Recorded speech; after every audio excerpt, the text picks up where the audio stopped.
Thank you, Tom, for that very optimistic presentation. I feel considerably heartened, actually. Our next presenter is Mr. Robert Jall. Robert is a Principal and Vice President of Acquisitions and Development with Jall Properties Limited, a Victoria-based owner and manager of commercial office properties.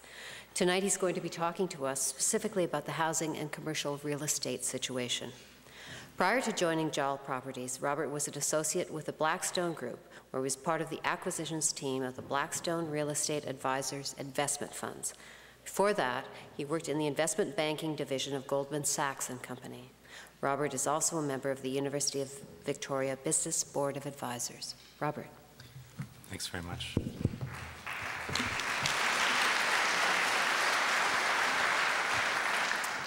Thanks very much, Lucinda. This evening, as she mentioned, I'm going to be speaking about the current economic crisis and its impact on Victoria's asset nature. Real estate is, by its very definition, a local business. However, while hard assets themselves don't have the benefit of mobility, debt and equity capital flows globally today. So when seismic changes take place in global investment and credit markets, no city can ever be viewed as truly isolated. When the wind of increasing liquidity is at our back, this can result in tremendous benefits to the real estate industry. Looking at the period from 2003 to 2007, the world was awash with liquidity from both the debt and the equity side. This had a significant beneficial impact on property investors, developers, and individual home buyers, and led to a leverage-fueled boom period that saw price appreciation, high levels of new development, and record increases in home ownership. I think if you want to look at the 4 specific lending criteria of the time that can be viewed as typical, it would be as follows: high loan-to-value ratios, very low borrower covenants, low overall borrowing rates, spreads and bonds, and long amortization periods. In addition, this was a time when businesses were increasing in profitability, wealth was growing on a personal level, equity markets were rising, unemployment was shrinking, and rightly so, overall consumer confidence was very high.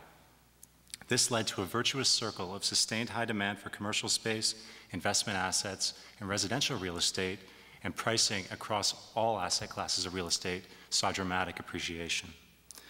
This favorable trend resulted in substantial supply additions, particularly on the residential side, that transformed the landscapes of cities, not just in Canada, but around the world. And indeed, locally here in Victoria, you don't need to go much further than Dockside Green or the Humboldt Valley or out to the western communities to see the dramatic physical changes this boom period brought about. So where are we today? Well, it's quite a difference that 1 year can make. In just the last 12 months, the macro-level shocks that the other panelists have been talking about to the broader financial economy have had massive knock-on effects to the real estate industry. Lending criteria for home buyers, developers, and investors has tightened considerably. Risk spreads have meaningfully gapped out, somewhat offset by lower overall bond rates. Home buyers have been spooked by the daily bombardment of the news that they read about slowing pace of sales and potential erosion in pricing. And companies are seeing profitability erode. Unemployment has begun to increase for the first time in a long time. Equity markets have taken massive hits over their peaks. And consumer confidence has done a 180 from where it stood just 1 year ago, and frankly, from where I stand, justifiably so.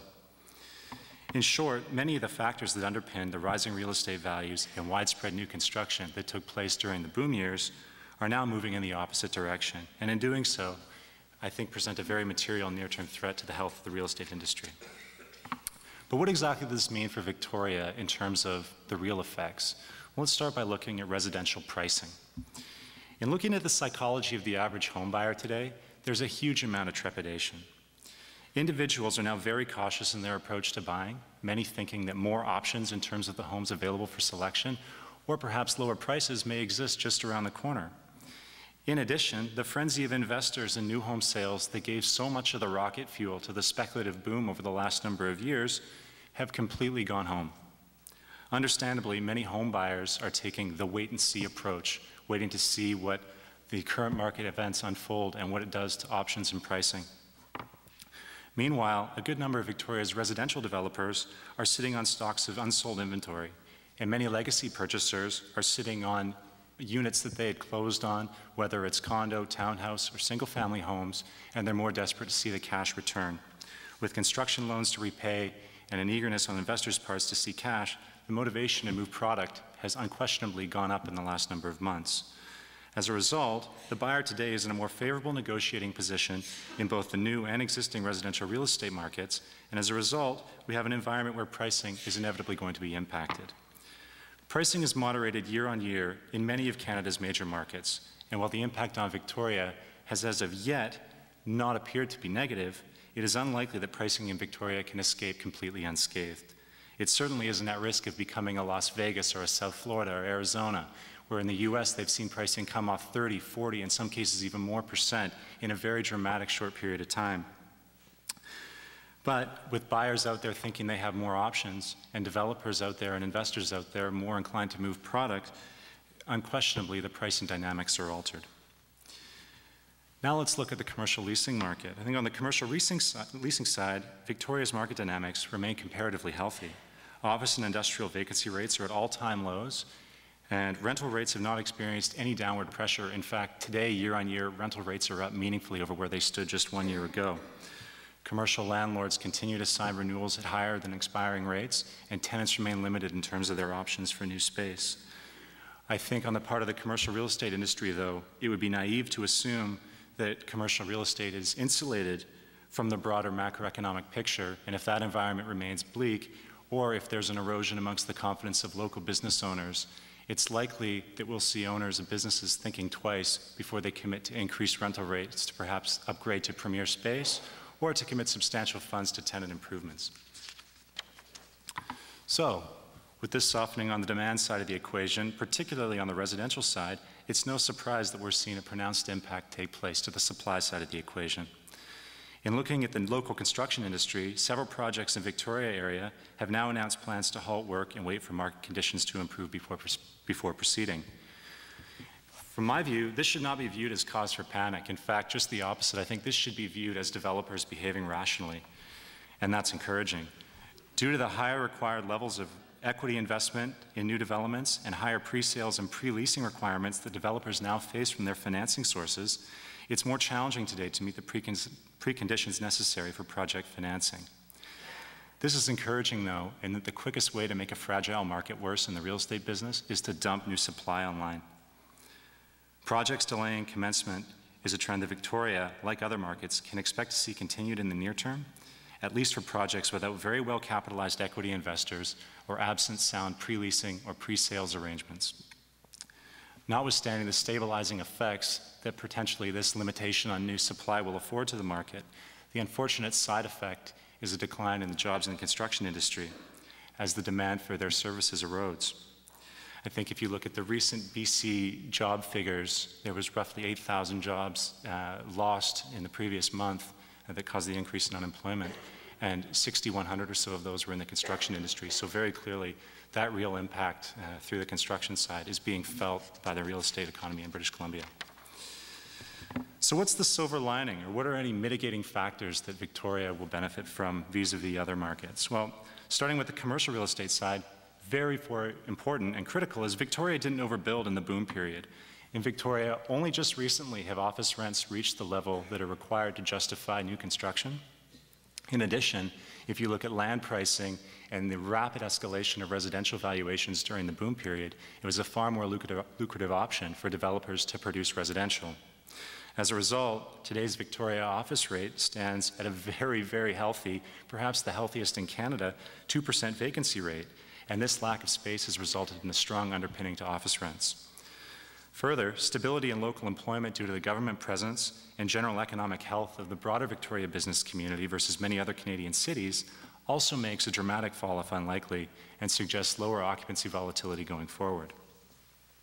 Contrast for a second this to Calgary and Toronto, where meaningful supply additions have taken place in the last number of years and in fact are still continuing to occur as previously commenced projects complete their construction and begin to deliver in the coming years. In addition, in both those markets, you have high concentrations to volatile industries like oil and gas or financials, both of which are dramatically affected, at least more so than, say, government employment, by the broader macroeconomic environment today. So it's entirely feasible that meaningful impacts on the demand side of the equation in Calgary and Toronto could take place, and this will affect tenant demand for new space. It could result in sublease space getting dumped on the market, and it may even get to the point where we see tenant defaults. I think, needless to say, with a boom in supply and waning tenant demand, my personal outlook for the health of office rents in Calgary and Toronto is not nearly as optimistic as it is here in Victoria. On the residential side here in Victoria, I think the silver lining that we all need to keep in mind is it could be a lot worse. I think compared even to Vancouver, Victoria never had the same percentage of investor purchasers as many markets, so overhang of people looking to quickly move units is much smaller here. Further, Victoria's rental apartment market is extremely tight at the moment, at approximately 1% vacancy, so the release valve for people looking for an alternative to home ownership is very, very limited. Another key silver lining is that it could be the US. Canada generally, as some others have pointed out, had nothing comparable to the US subprime market, so localized mortgage defaults are unlikely to shoot up dramatically as they have in the US. Even in the event of price declines, the ability of homeowners to make payments appears to have a reasonable cushion. And with overall loan-to-value ratios in Canada lower vis-a-vis the US, few homeowners are likely to find themselves in positions where they find that their equity position is underwater and they feel inclined to give their money, or their keys at least, back to the bank. This lending prudence on the part of Canadian banks will also benefit commercial real estate versus the United States. In the US, the most highly leveraged period for real estate lending on existing assets as opposed to development was 2005 to 2007. Especially at the large issuance end for mega loans, this was very much in the highly leveraged, interest-only, covenant-light CMBS loan issuance packages, and amazingly, there was an endless stream of institutional investors with an appetite to line up to buy the mezz and the investment-grade pieces of this debt from the banks that were issuing the paper. From 2005 to 2007 in the US, over $600 billion of CMBS was originated, and the average loan-to-value ratio of this paper was 70%. Well, these institutional investors that were buying that CMBS paper are nowhere to be found today. The market in the US is at a complete standstill. Further, today in the US, unlike Canada, we're seeing a rise in real estate cap rates for commercial product. And the 2005 to 2007 vintage financings are going to start coming due in 2010. They're mainly 5-year term financings. As they come due, large restructurings and even defaults are likely among the highly leveraged commercial investors, which perpetuate the distress that's currently being felt in the US commercial real estate markets for several years to come. Canada never saw those leverage points in existing commercial assets, and lending was never as reliant on the loan distribution pipeline of the conduit markets. This is also a big part of the reason why Canadian banks are still participating actively in real estate lending. Finally, for Victoria specifically, we continue to have favorable demographic patterns and remain a desirable place to live and work. And with local assets like the provincial government, the University of Victoria, healthy tourism and technology sectors, a mild climate, mountains, ocean, golf in January, this should be a sustainable advantage for Victoria over the long haul. These factors should serve to mitigate long-term market volatility on both the residential side and the commercial side and allow us to soak up the excess supply in the marketplace with the passage of time. But aside from just waiting for time to pass, what can we do about it? Obviously, the market forces which are currently impacting real estate in Victoria and other markets is global in nature, but there's still local initiatives that I think we can take to be proactive in addressing and potentially warding off the severity of the distress. Firstly, and I'm giving a note to self here, it remains incumbent on the development industry to not recklessly commence additional projects without justified fundamentals, as excess inventory could dramatically compound the issues from the supply side. Secondly, and this is for Tom, banks need to continue to be prudent in evaluating project financing to both ensure default levels remain low and also to protect the strong balance sheets that, as Tom pointed out, in recent months have made the Canadian banking system the envy of the world. In doing this, the banks need to be critically conscious to not restrict liquidity to quality projects, as that would cause very much unneeded distress in stable assets. I'm simply advocating they don't throw good money after bad, and they certainly have a strong track record of not doing that, so that's encouraging. 3, I mentioned earlier the potential issue that the slowdown in construction is going to have for the construction employment sector. Well, let's look at the potential redeployment of the local construction labor force. We've built up a tremendous amount of skill and capacity, and it would seem wasteful to let it dissipate. Government-sponsored infrastructure projects is certainly one option to use government stimulus dollars in a long-term productivity-enhancing manner, so we get a longer-term benefit than just sending out rebate checks as they're doing in the US. Another idea is let's revisit the idea of building rental product. Despite the 1% vacancy rate in Victoria's multifamily market, the average age of the rental stock in Victoria is over 30 years old, and this is actually a theme that you would see across Canada. Now, there's a valid reason for this. The economics of rents and versus construction costs, it's simply not been economically viable to build rental product during that period of time. Perhaps now is the time for governments and private developers to see what can be done from a policy standpoint to look at bridging that economic gap. We provide real estate tax holidays here in Victoria to enable heritage building restoration. Would it not seem prudent to consider similar measures to ensure quality, affordable housing stock to Victoria's residents? From my perspective, I think so. Finally, on an individual level, people need to remain calm and not panic. The market is undergoing a dramatic deleveraging period at the moment, and the real estate industry and consumers alike need to shore up corporate and personal balance sheets. But while this transition may cause some pain and dislocation in the interim, and unquestionably lifestyles will need to be altered across the board, the overall system isn't broken. It's just changing, and stability to pricing and demand for new construction will certainly return in time to Victoria. I hope that this brief summary provided some additional clarity on how the current economic turmoil globally is impacting Victoria's real estate market, and I look forward to any questions you have following the final panelist.